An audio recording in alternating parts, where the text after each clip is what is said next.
Oleh kerana kecoh misi sumur Flotilla ni, saya yakin ramai yang baru tahu ni bahawa Tun Mahathir adalah pengasas pertama sekali misi Flotilla ni. Betul tak? Korang baru tahu, betul?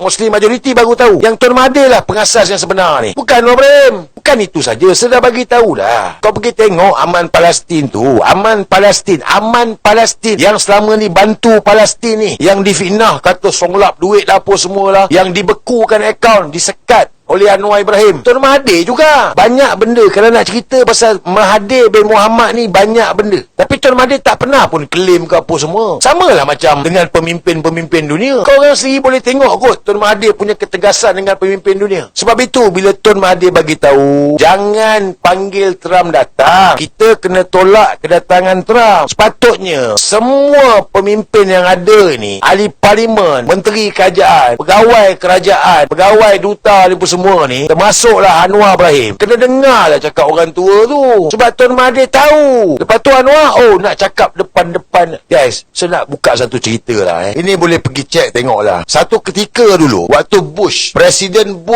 Presiden US ni masa tu Bush. Waktu Saddam Hussein ada lagi lah. Tun tengah makan dengan businessman daripada Jepun. Edisi Tun datang bagi tahu Bush telefon. Tun tengah makan ni, Bush telefon. Kau rasa kalau orang lain confirm tu angkat, betul tak? Kalau Anwar Ibrahim lele dah. Tun Mahathir cakap apa? After finish my lunch, after finish my meal ni, after habis, orang Jepun tu jatuh sudu.